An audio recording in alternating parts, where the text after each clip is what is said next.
अध्याय 1 महाभ्रम। सारांश। महाभ्रम में एमजे डेमार्को धन निर्माण की पारंपरिक समझ को चुनौती देते हैं और तर्क देते हैं कि पारंपरिक सलाह जैसे स्थिर नौकरी पाना, लगन से बचत करना और लंबी अवधि के लिए निवेश करना वित्तीय रूप से सामान्य और निर्भरतापूर्ण जीवन जीने की ओर ले जाती है।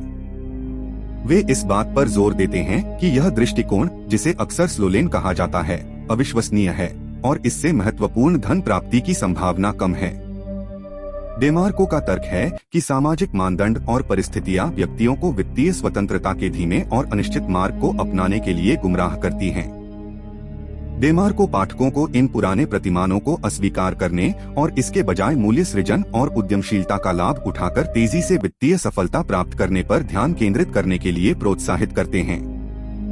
वे फास्ट लेन की अवधारणा प्रस्तुत करते हैं, जो एक ऐसी मानसिकता और रणनीति है जिसका उद्देश्य स्केलेबल व्यावसायिक उपक्रमों और उच्च प्रभाव वाले निवेशों के माध्यम से धन अर्जित करना है। मुख्य बातें। पारंपरिक वित्तीय सलाह धीमी और अनिश्चित धन निर्माण की ओर ले जाती है। सामाजिक मानदंड व्यक्तियों को वित्तीय रूप से सामान्य स्थिति को स्वीकार करने के लिए प्रेरित करते हैं। पारंपरिक प्रतिमानों को त्यागें और मूल्य सृजन तथा उद्यमिता पर ध्यान केंद्रित करें। फास्टलेन स्केलेबल उद्यमों के माध्यम से तीव्र वित्तीय सफलता का मार्ग प्रदान करता है। अध्याय 2 मैंने धीरे धीरे अमीर बने कैसे किया। सारांश। एमजे डेमार्को धीमे रास्ते पर चलने से लेकर धन प्राप्ति के लिए फास्टलेन दृष्टिकोण की खोज तक के अपने व्यक्तिगत सफर को साझा करते हैं। वह पारंपरिक नौकरियों के साथ अपने संघर्षों और इस एहसास का वर्णन करते हैं कि पारंपरिक तरीके वित्तीय स्वतंत्रता की ओर नहीं ले जा रहे थे। उनकी सफलता तब मिली जब उन्होंने उद्यमिता की क्षमता को पहचाना, विशेष रूप से मूल्य सृजन और स्केलेबल व्यावसायिक मॉडल का लाभ उठाने के माध्यम से। डेमार्को लिमोसिन व्यवसाय में अपने उद्यम का वर्णन करते हैं, जिसने उन्हें वित्तीय स्वतंत्रता और अपने जीवन पर नियंत्रण प्रदान किया। वह अवसरों की पहचान करने, सोच समझकर जोखिम लेने और वास्तविक आवश्यकताओं को पूरा करने वाले उत्पादों या सेवाओं के निर्माण पर ध्यान केंद्रित करने के महत्व पर जोर देते हैं। मुख्य बातें। व्यक्तिगत अनुभव पारंपरिक धन निर्माण विधियों के नुकसानों को उजागर करते हैं। वित्तीय स्वतंत्रता के लिए उद्यमिता और मूल्य सृजन आवश्यक हैं। स्केलेबल बिजनेस मॉडल के जरिए अवसरों की पहचान करें और उनका लाभ उठाएं। सफलता प्राप्त करने के लिए वास्तविक जरूरतों को पूरा करने पर ध्यान केंद्रित करें। अध्याय 3 धन एक सड़क नहीं बल्कि एक सफर है। सारांश। इस अध्याय में डेमार्को धन निर्माण की तुलना एक सफर से करते हैं और इस बात पर जोर देते हैं कि यह एक मंजिल नहीं बल्कि एक यात्रा है। वे फास्टलेन की अवधारणा को एक ऐसी मानसिकता और रणनीति के रूप में प्रस्तुत करते हैं जो उद्यमिता और सफर के जरिए तेजी से वित्तीय आजादी हासिल करने पर केंद्रित है। फास्टलेन की तुलना स्लोलेन और साइडवॉक से की जाती है, जो वित्तीय रूप से सामान्यता की ओर ले जाने वाले पारंपरिक रास्तों का प्रतिनिधित्व करते हैं। डेमार्को का तर्क है कि धन की यात्रा में अपने वित्तीय भाग्य पर नियंत्रण रखना, रणनीतिक निर्णय लेना और जोखिम उठाने के लिए तैयार रहना शामिल है। वे एक ऐसा धन निर्माण रोडमैप विकसित करने के महत्व पर जोर देते हैं जो आपके लक्ष्यों और मूल्यों के अनुरूप हो। मुख्य बातें। धन निर्माण एक यात्रा है, मंजिल नहीं। फास्टलेन मानसिकता उद्यमिता के माध्यम से तेजी से धन संचय पर केंद्रित है।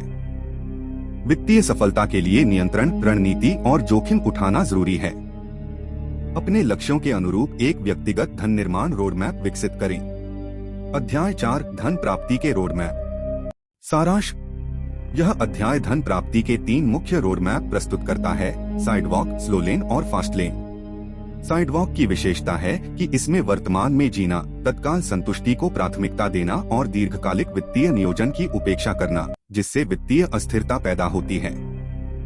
स्लोलेन स्थिरता प्रदान करता है, लेकिन दशकों तक बचत और निवेश जैसे पारंपरिक तरीकों पर निर्भर करता है, जो धीमा और अनिश्चित है। डेमार्को का पसंदीदा मार्ग फास्टलेन उद्यमशीलता, मापनीयता और उत्तोलन पर जोर देता है। यह ऐसे व्यवसायों के माध्यम से मूल्य सृजन पर केंद्रित है जो तेजी से बढ़ सकते हैं, वित्तीय स्वतंत्रता और नियंत्रण प्रदान करते हैं।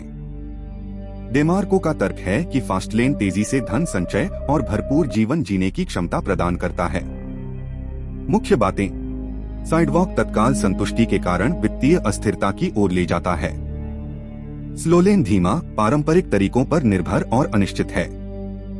फास्टलेन उद्यमशीलता, मापनीयता और उत्तोलन पर जोर देता है। फास्टलेन तेजी से धन संचय और वित्तीय स्वतंत्रता की संभावनाएं प्रदान करता है। अध्याय 5, सबसे ज्यादा यात्रा की गई राह फुटपाथ।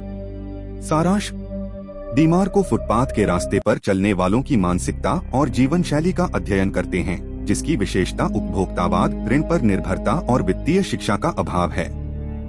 फुटपाथ पर चलने वाले लोग दीर्घकालिक वित्तीय नियोजन की तुलना में अल्पकालिक संतुष्टि को प्राथमिकता देते हैं, जिसके परिणामस्वरूप स्थायी वित्तीय अस्थिरता और कर्ज होता है।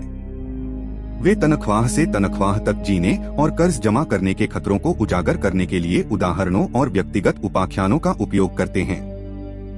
डीमार्को बताते हैं कि कैसे सामाजिक मानदंड और मीडिया का प्रभाव इस मानसिकता में योगदान देता है और अधिक सुरक्षित वित्तीय मार्ग पर संक्रमण के लिए वित्तीय शिक्षा, बजट, बचत, ऋण में कमी और दीर्घकालिक योजना के महत्व पर जोर देते हैं। मुख्य बातें: फुटपाथ की मानसिकता तत्काल संतुष्टि और उपभोक्तावाद को प्राथमिकता देती है, जिससे वित्तीय अस्थिरता पैदा होती है। वित्तीय शिक्षा का अभाव और अल्पकालिक ध्यान फुटपाथ दृष्टिकोण को बनाए रखते हैं। सामाजिक मानदंड और मीडिया का प्रभाव फुटपाथ की मानसिकता में योगदान करते हैं। वित्तीय सुरक्षा के लिए वित्तीय शिक्षा, बजट, बचत और दीर्घकालिक योजनाएं बेहद जरूरी हैं। अध्याय 6, क्या आपकी संपत्ति विषाक्त हो गई है? सारांश: डीमार्को उन बाहरी कारकों की जांच करते हैं जो धन निर्माण के प्रयासों को नुकसान पहुंचा सकते हैं, जैसे सामाजिक अनुकूलन, वित्तीय गुरु, शिक्षा प्रणाली, साथियों का दबाव और सरकारी नीतियां। वे विषाक्तीकरण की अवधारणा का उपयोग यह समझाने के लिए करते हैं कि ये प्रभाव वित्तीय सफलता को कैसे कमजोर करते हैं। डीमार्को का तर्क है कि सामाजिक मानदंड अक्सर लोगों को धीमी और अनिश्चित गति की ओर ले जाते हैं, जबकि वित्तीय गुरु सभी के लिए एक जैसी सलाह देते हैं। शिक्षा प्रणाली व्यावहारिक वित्तीय कौशल सिखाने में विफल रहती है और साथियों का दबाव अत्यधिक खर्च को बढ़ावा देता है। वे धन विषाक्तता का मुकाबला करने के लिए आलोचनात्मक सोच, वित्तीय शिक्षा, उद्यमशीलता की मानसिकता, नेटवर्किंग और वकालत के महत्व पर जोर देते हैं। मुख्य बातें: धन विषाक्तता में सामाजिक अनुकूलन, वित्तीय गुरु, शिक्षा प्रणाली, साथियों का दबाव और सरकारी नीतियां शामिल हैं। धन के विषाक्तता पर काबू पाने के लिए आलोचनात्मक सोच और वित्तीय शिक्षा बेहद जरूरी है। उद्यमशीलता की मानसिकता और समान विचारधारा वाले लोगों के साथ नेटवर्किंग वित्तीय सफलता में सहायक होती है। अनुकूल नीतियों की वकालत धन सृजन के लिए बेहतर माहौल बना सकती है। अध्याय 7, धन का दुरुपयोग करें और धन आपका दुरुपयोग करेगा। सारांश: इस अध्याय में डीमार्को खराब वित्तीय आदतों के परिणामों और धन का बुद्धिमानी से प्रबंधन करने के महत्व पर चर्चा करते हैं। वह उन सामान्य तरीकों की पहचान करते हैं जिनसे लोग धन का दुरुपयोग करते हैं, जैसे अत्यधिक खर्च करना, कर्ज लेना, बजट की कमी, आवेगपूर्ण खरीदारी और बचत व निवेश की उपेक्षा करना। डीमार्को इन आदतों के नकारात्मक प्रभावों को समझाने के लिए व्यक्तिगत उपाख्यानों का उपयोग करते हैं और प्रभावी धन प्रबंधन के लिए व्यावहारिक रणनीतियां प्रस्तुत करते हैं। वह दीर्घकालिक वित्तीय सफलता प्राप्त करने के लिए बजट बनाने, बचत को प्राथमिकता देने, कर्ज से बचने, खरीदारी की योजना बनाने, बुद्धिमानी से निवेश करने और वित्तीय अनुशासन विकसित करने के महत्व पर जोर देते हैं। मुख्य बातें: खराब वित्तीय आदतों के माध्यम से धन का दुरुपयोग धन संचय में बाधा डालता है। प्रभावी धन प्रबंधन में बजट बनाना, बचत को प्राथमिकता देना और कर्ज से बचना शामिल है। खरीदारी की योजना बनाना, समझदारी से निवेश करना और वित्तीय अनुशासन विकसित करना वित्तीय सफलता के लिए जरूरी है।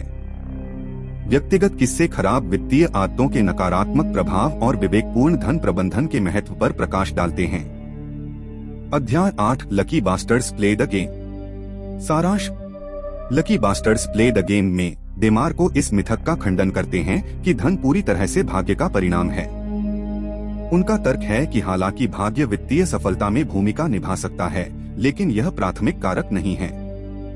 इसके बजाय डीमार्को अवसर पैदा करने और उनका लाभ उठाने के लिए खुद को तैयार करने के महत्व पर जोर देते हैं। वह भाग्य की अवधारणा को यादृच्छिक संयोग के बजाय क्रिया और स्थिति के परिणाम के रूप में प्रस्तुत करते हैं। डीमार्को चर्चा करते हैं कि कैसे सफल व्यक्ति अक्सर कड़ी मेहनत, रणनीतिक सोच और दृढ़ता के माध्यम से अपना भाग्य खुद बनाते हैं। वह मानसिकता के महत्व और कैसे एक सकारात्मक, सक्रिय दृष्टिकोण अवसरों को आकर्षित कर सकता है, इस पर भी प्रकाश डालते हैं। मुख्य बातें। धन केवल भाग्य का परिणाम नहीं है, यह कर्म और स्थिति से प्रभावित होता है। सफल व्यक्ति कड़ी मेहनत, रणनीति और लगन से अपना भाग्य स्वयं बनाते हैं। एक सकारात्मक, सक्रिय मानसिकता अवसरों को आकर्षित करती है। यादृच्छिक संयोग पर निर्भर रहने के बजाय अवसर पैदा करने पर ध्यान केंद्रित करें। अध्याय 9, धन का शॉर्टकट, फास्ट लेन। सारांश। डीमार को फास्ट लेन रणनीति का गहन अध्ययन करते हैं और इस बात पर जोर देते हैं कि यह धन प्राप्ति का सबसे प्रभावी शॉर्टकट है। फास्ट लेन में ऐसे स्केलेबल व्यवसायों का निर्माण शामिल है जो तेजी से बढ़ सकें और पर्याप्त मूल्य सृजित कर सकें।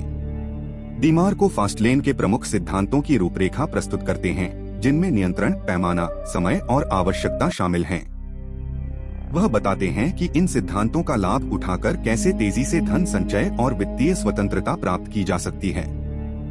डीमार को एक ऐसे व्यवसाय के निर्माण के महत्व पर भी जोर देते हैं जो बाजार की एक महत्वपूर्ण जरूरत को पूरा करे, क्योंकि इससे मांग और विकास की संभावना सुनिश्चित होती है। वह फास्ट लेन की तुलना स्लो लेन और साइडवॉक से करते हैं और वित्तीय सफलता प्राप्त करने के लिए फास्ट लेन की बेहतर क्षमता पर प्रकाश डालते हैं। मुख्य बातें। फास्ट लेन धन प्राप्ति का सबसे प्रभावी शॉर्टकट है। फास्ट लेन के प्रमुख सिद्धांतों में नियंत्रण, पैमाना, समय और आवश्यकता शामिल हैं। ऐसे स्केलेबल व्यवसायों का निर्माण करना जो बाजार की महत्वपूर्ण जरूरतों को पूरा करें, बेहद जरूरी है। फास्ट लेन तेजी से धन संचय और वित्तीय स्वतंत्रता की बेहतर संभावनाएं प्रदान करता है। अध्याय 10, धन के 5 आदेश।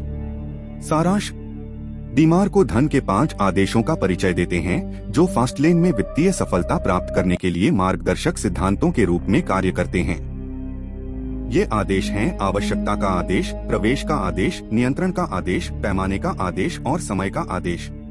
प्रत्येक आदेश एक सफल, स्केलेबल व्यवसाय के निर्माण के एक महत्वपूर्ण पहलू पर जोर देता है। आवश्यकता का आदेश वास्तविक बाजार की मांगों को पूरा करने पर केंद्रित है। प्रवेश का आदेश प्रतिस्पर्धा को कम करने के लिए प्रवेश में बाधाओं के महत्व पर प्रकाश डालता है। नियंत्रण का आदेश दीर्घकालिक सफलता सुनिश्चित करने के लिए व्यवसाय पर नियंत्रण बनाए रखने पर जोर देता है। पैमाने का आदेश व्यवसाय को तेजी से बढ़ाने की क्षमता पर जोर देता है और समय का आदेश समय से बंधे न होने वाली आय धाराओं के निर्माण पर केंद्रित है। मुख्य बातें। धन के 5 आदेश फास्ट लेन की सफलता के लिए आवश्यक सिद्धांत हैं। आवश्यकता का आदेश वास्तविक बाजार की मांगों को पूरा करें। प्रवेश की आज्ञा, प्रवेश में आने वाली बाधाओं से प्रतिस्पर्धा कम करें। नियंत्रण की आज्ञा, व्यवसाय पर नियंत्रण बनाए रखें। पैमाने की आज्ञा, सुनिश्चित करें कि व्यवसाय तेजी से बढ़ सके। समय की आज्ञा, समय से बंधे न हुए आय के स्रोत बनाएं। अध्याय 11, आवश्यकता की आज्ञा। सारांश। आवश्यकता की आज्ञा ऐसे उत्पादों या सेवाओं के निर्माण के महत्व पर जोर देती है जो बाजार की वास्तविक जरूरतों को पूरा करते हैं। डीमार्को का तर्क है कि महत्वपूर्ण समस्याओं या मांगों को संबोधित करने पर आधारित व्यवसायों के सफल होने और स्केलेबिलिटी हासिल करने की संभावना अधिक होती है। वह ऐसे सफल व्यवसायों के उदाहरण देते हैं जिन्होंने महत्वपूर्ण जरूरतों की पहचान की और उन्हें पूरा किया, जिससे पर्याप्त विकास और वित्तीय सफलता मिली। डीमार्को बाजार की जरूरतों की पहचान करने की प्रक्रिया पर भी चर्चा करते हैं, जिसमें शोध करना, रुझानों का विश्लेषण करना और संभावित ग्राहकों की बात सुनना शामिल है। वह इस बात पर जोर देते हैं कि वास्तविक जरूरतों को समझना और उनका समाधान करना तेज गति से आगे बढ़ते हुए एक सफल व्यवसाय की नींव है। मुख्य बातें। आवश्यकता की आज्ञा वास्तविक बाजार की मांगों को पूरा करने पर केंद्रित है। सफल व्यवसाय महत्वपूर्ण समस्याओं या जरूरतों का समाधान करते हैं। बाजार की जरूरतों की पहचान करने में शोध, रुझान विश्लेषण और ग्राहक प्रतिक्रिया शामिल है। फास्ट लेन की सफलता के लिए वास्तविक जरूरतों को समझना और उनका समाधान करना बेहद जरूरी है। अध्याय 12, प्रवेश की आज्ञा। सारांश। प्रवेश की आज्ञा प्रतिस्पर्धा को कम करने और व्यावसायिक सफलता की संभावना बढ़ाने के लिए प्रवेश में बाधाएं पैदा करने के महत्व पर प्रकाश डालती है। डीमार्को बताते हैं कि प्रवेश में उच्च बाधाएं वाले व्यवसाय प्रतिस्पर्धियों से अधिक सुरक्षित होते हैं और अधिक लाभप्रदता और स्थिरता प्राप्त कर सकते हैं। वह प्रवेश में विभिन्न प्रकार की बाधाओं पर चर्चा करते हैं, जिनमें तकनीकी, कानूनी और पूंजी प्रधान बाधाएं शामिल हैं। डीमार्को अद्वितीय मूल्य प्रस्ताव बनाने में नवाचार और विभेदीकरण के महत्व पर भी जोर देते हैं, जो किसी व्यवसाय को प्रतिस्पर्धियों से अलग करते हैं। मुख्य बातें। प्रवेश की आज्ञा प्रतिस्पर्धा को कम करने के लिए प्रवेश में बाधाएं पैदा करने पर जोर देती है। प्रवेश में उच्च बाधाएं व्यवसायों को प्रतिस्पर्धियों से बचाती हैं और लाभप्रदता बढ़ाती हैं। प्रवेश में बाधाओं के प्रकारों में तकनीकी, कानूनी और पूंजी प्रधान बाधाएं शामिल हैं। अद्वितीय मूल्य प्रस्ताव बनाने के लिए नवाचार और विभेदीकरण महत्वपूर्ण हैं। अध्याय 13 नियंत्रण की आज्ञा। सारांश। नियंत्रण की आज्ञा दीर्घकालिक सफलता और वित्तीय सुरक्षा सुनिश्चित करने के लिए अपने व्यवसाय पर नियंत्रण बनाए रखने के महत्व पर जोर देती है। डीमार्को का तर्क है कि निवेशकों या साझेदारों जैसे बाहरी पक्षों को नियंत्रण सौंपने से व्यवसाय की दिशा और लाभप्रदता प्रभावित हो सकती है। वह नियंत्रण बनाए रखने के लिए रणनीतियां प्रदान करते हैं, जिनमें स्ववित्त पोषण, बहुलांश स्वामित्व बनाए रखना और दीर्घकालिक लक्ष्यों के अनुरूप रणनीतिक निर्णय लेना शामिल है। डीमार्को इस बात पर जोर देते हैं कि फास्टलेन में चुनौतियों का सामना करने और अवसरों का लाभ उठाने के लिए नियंत्रण आवश्यक है। मुख्य बातें। नियंत्रण की आज्ञा व्यवसाय पर नियंत्रण बनाए रखने पर जोर देती है। नियंत्रण छोड़ने से व्यवसाय की दिशा और लाभप्रदता प्रभावित हो सकती है। नियंत्रण बनाए रखने की रणनीतियों में स्ववित्त पोषण और बहुलांश स्वामित्व बनाए रखना शामिल है। चुनौतियों का सामना करने और अवसरों का लाभ उठाने के लिए नियंत्रण आवश्यक है। अध्याय 14 पैमाने की आज्ञा। सारांश। पैमाने की आज्ञा किसी व्यवसाय को तेजी से बढ़ाने की क्षमता पर केंद्रित है, जो फास्टलेन रणनीति का एक प्रमुख पहलू है। डीमार्को बताते हैं कि स्केलेबल मॉडल वाले व्यवसाय सीमित स्केलेबिलिटी वाले व्यवसायों की तुलना में तेजी से महत्वपूर्ण वृद्धि और वित्तीय सफलता प्राप्त कर सकते हैं।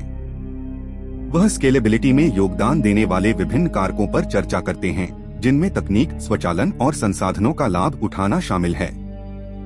डीमार्को स्केलेबल व्यवसायों के उदाहरण भी देते हैं और एक ऐसे व्यवसाय मॉडल को डिजाइन करने के महत्व पर प्रकाश डालते हैं, जो समय या संसाधनों की बाध्यता के बिना विस्तार कर सके। मुख्य बातें। स्केल की आज्ञा किसी व्यवसाय को तेजी से बढ़ाने की क्षमता पर जोर देती है। स्केलेबल व्यवसाय तेजी से महत्वपूर्ण वृद्धि और वित्तीय सफलता प्राप्त करते हैं। स्केलेबिलिटी में योगदान देने वाले कारकों में तकनीक, स्वचालन और संसाधन लाभ उठाना शामिल है। फास्टलेन की सफलता के लिए एक स्केलेबल व्यवसाय मॉडल डिजाइन करना महत्वपूर्ण है। अध्याय 15 समय की आज्ञा। सारांश। समय की आज्ञा ऐसी आय धाराएं बनाने पर केंद्रित है जो सीधे समय से जुड़ी न हो, जिससे अधिक वित्तीय स्वतंत्रता और लचीलापन मिले। डीमार्को का तर्क है कि वास्तविक धन प्राप्ति के लिए समय आधारित आय आवश्यक है, क्योंकि यह व्यक्तियों को उनके काम के घंटों की बाध्यता के बिना आय अर्जित करने में सक्षम बनाती है। वे समय आधारित आय प्राप्त करने के विभिन्न तरीकों पर चर्चा करते हैं, जैसे निष्क्रिय आय स्रोत, स्वचालित प्रणालियां और स्केलेबल व्यावसायिक मॉडल। डीमार्को एक ऐसे व्यवसाय को डिजाइन करने के महत्व पर जोर देते हैं, जो स्वामी की प्रत्यक्ष भागीदारी से स्वतंत्र रूप से संचालित और राजस्व उत्पन्न कर सके। मुख्य बातें। समय की आज्ञा समय से बंधे न होने वाले आय स्रोतों के निर्माण पर जोर देती है। समय आधारित आय वित्तीय स्वतंत्रता और लचीलापन प्रदान करती है। समय आधारित आय प्राप्त करने में निष्क्रिय आय, स्वचालन और स्केलेबिलिटी शामिल है। एक ऐसा व्यवसाय डिजाइन करें जो स्वामी की प्रत्यक्ष भागीदारी से स्वतंत्र रूप से संचालित हो। अध्याय 16 धन प्राप्ति का आपका साधन। सारांश। इस अध्याय में डीमार्को फास्टलेन रणनीति के महत्वपूर्ण घटकों के रूप में आत्म सुधार और व्यक्तिगत विकास के महत्व पर प्रकाश डालते हैं। उनका तर्क है कि धन प्राप्ति की यात्रा में व्यक्ति सबसे महत्वपूर्ण संपत्ति है और सफलता के लिए स्वयं में निवेश करना आवश्यक है। डीमार्को आत्म सुधार के विभिन्न क्षेत्रों पर चर्चा करते हैं, जिनमें शिक्षा, कौशल विकास, स्वास्थ्य और मानसिकता शामिल हैं। वह इस बात पर जोर देते हैं कि फास्टलेन में अवसरों की पहचान करने और उनका लाभ उठाने के लिए निरंतर सीखना और विकास अत्यंत महत्वपूर्ण है। डीमार्को चुनौतियों पर विजय पाने के लिए सकारात्मक मानसिकता और लचीलापन विकसित करने के महत्व पर भी जोर देते हैं। मुख्य बातें। फास्टलेन की सफलता के लिए आत्म सुधार और व्यक्तिगत विकास महत्वपूर्ण है। धन प्राप्ति की यात्रा में व्यक्ति सबसे महत्वपूर्ण संपत्ति है। शिक्षा, कौशल, स्वास्थ्य और मानसिकता में निवेश आवश्यक है। निरंतर सीखना और विकास अवसरों की पहचान करने और उनका लाभ उठाने में सक्षम बनाता है।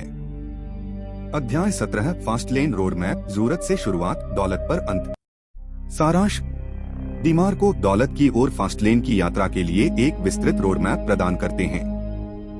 वह इस बात पर जोर देते हैं कि यह यात्रा एक महत्वपूर्ण बाजार की जरूरत की पहचान से शुरू होती है और एक स्केलेबल बिजनेस मॉडल के जरिए उस जरूरत को पूरा करके वित्तीय सफलता हासिल करने पर समाप्त होती है। इस रोड मैप में बाजार अनुसंधान, उत्पाद विकास, व्यवसाय का विस्तार और समय आधारित आय स्रोत बनाने जैसे प्रमुख चरण शामिल हैं। डीमार को निरंतर नवाचार, ग्राहक केंद्रितता और रणनीतिक योजना के महत्व पर जोर देते हैं।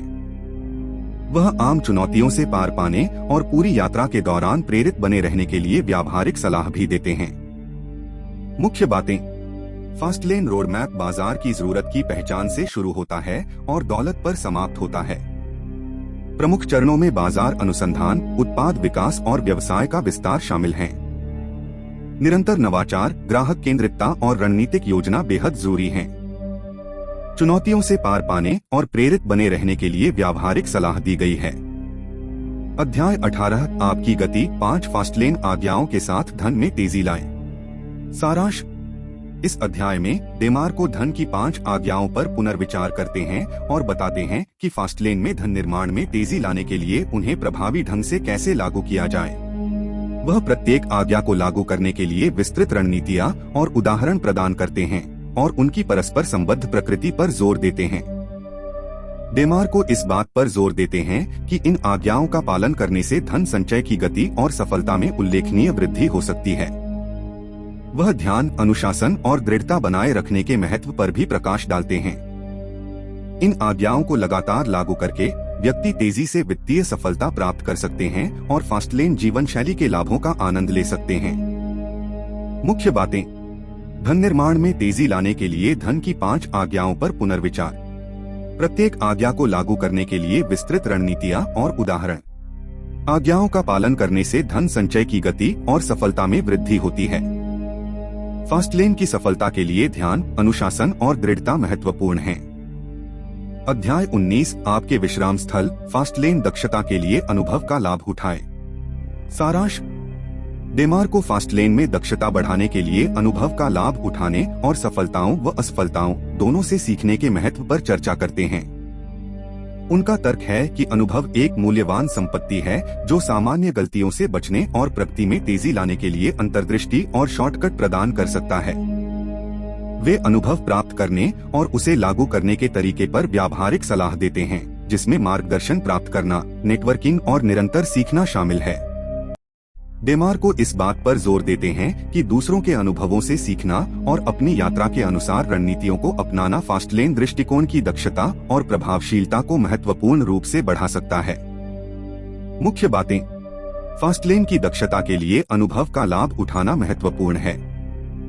अनुभव गलतियों से बचने और प्रगति में तेजी लाने के लिए अंतर्दृष्टि और शॉर्टकट प्रदान करता है। व्यावहारिक सलाह में मार्गदर्शन प्राप्त करना, नेटवर्किंग और निरंतर सीखना शामिल है।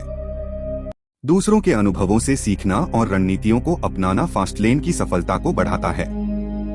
अध्याय 20 सफलता की गति, आप कितनी तेजी से आगे बढ़ सकते हैं। सारांश: अंतिम अध्याय में डेमार को उन कारकों की पड़ताल करते हैं जो फास्ट लेन में सफलता की गति को प्रभावित करते हैं। वे तीव्र वित्तीय सफलता प्राप्त करने में मानसिकता, कार्य और अनुकूलनशीलता के महत्व पर चर्चा करते हैं। डेमार्को का तर्क है कि जो व्यक्ति सक्रिय, अवसरवादी मानसिकता अपनाते हैं और निर्णायक कार्रवाई करते हैं, उनके शीघ्र सफल होने की संभावना अधिक होती है। वे अनुकूलनशीलता और लचीलेपन के महत्व पर भी जोर देते हैं, क्योंकि धन की यात्रा अक्सर अप्रत्याशित और चुनौतीपूर्ण होती है। डेमार्को पाठकों को अपने लक्ष्यों पर केंद्रित रहने, निरंतर सुधार की तलाश करने और नए अवसरों के लिए खुले रहने के लिए प्रोत्साहित करते हैं। सफलता की उच्च गति बनाए रखकर व्यक्ति फास्ट लेन जीवन शैली के लाभों का आनंद ले सकते हैं और दीर्घकालिक वित्तीय स्वतंत्रता प्राप्त कर सकते हैं। मुख्य बातें: सफलता की गति को प्रभावित करने वाले कारकों में मानसिकता, कार्य और अनुकूलनशीलता शामिल हैं। तीव्र सफलता के लिए एक सक्रिय, अवसरवादी मानसिकता और निर्णायक कार्रवाई महत्वपूर्ण है। चुनौतियों का सामना करने के लिए अनुकूलनशीलता और लचीलापन महत्वपूर्ण है।